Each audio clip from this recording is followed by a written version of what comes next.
Welcome to the Book of Exodus series on the Town and Field Church podcast.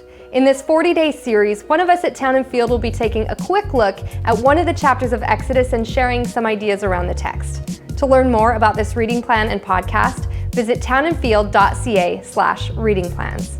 Now enjoy today's episode.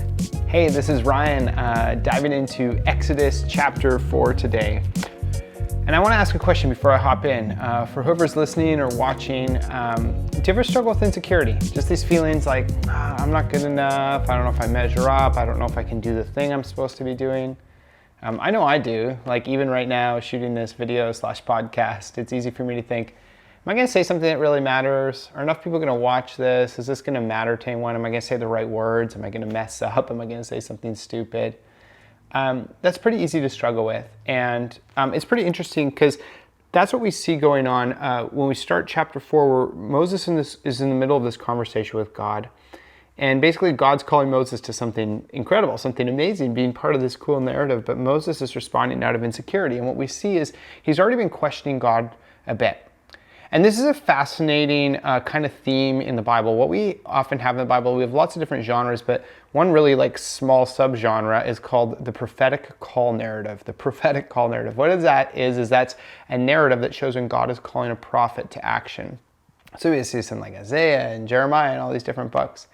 And what usually happens is that God calls the prophet, he calls the person who's going to go speak on his behalf, and the person kind of, speaks out of insecurity and argues back. They're like, no, I don't want to go, God. I'm not good enough, I can't do this.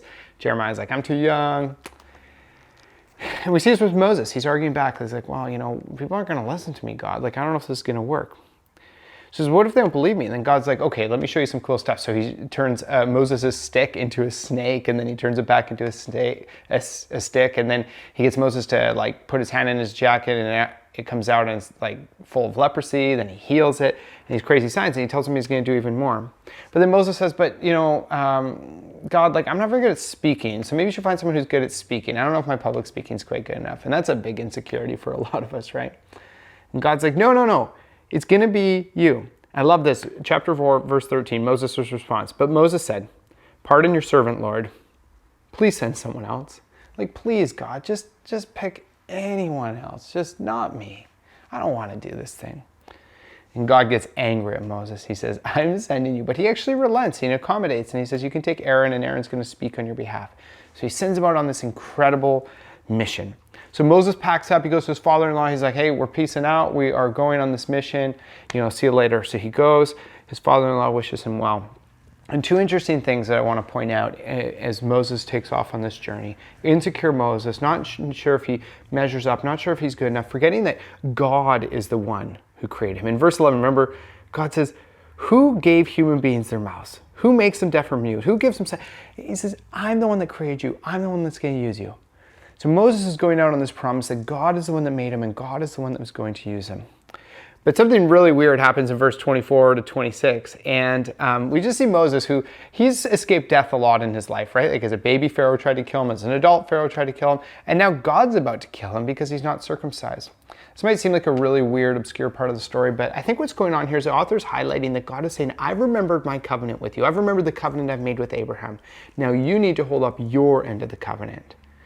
Moses grew up in an Egyptian household. He wouldn't have been circumcised like the Hebrews. And God said, hey, that's an act of the covenant, and you need to be faithful to this. You need to lead the people in a way that holds up your end of the covenant.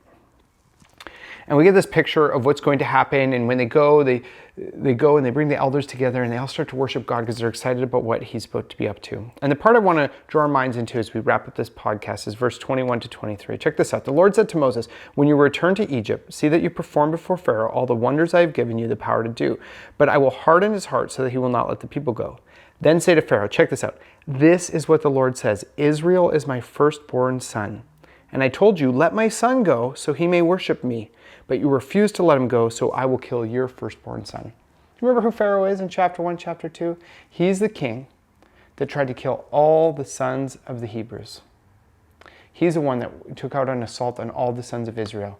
And God, the God of the Bible, shows up and he says, listen, Pharaoh, that's my son that you're messing with. And now because of that, it's actually your son's life that is at stake, and I am here to rescue my son. And off goes Moses on this incredible mission, and we're going to see God, the one who loves his son so much, the one who loves the nation of Israel, the one who remembers the covenant, step in and rescue them from the hands of their oppressors.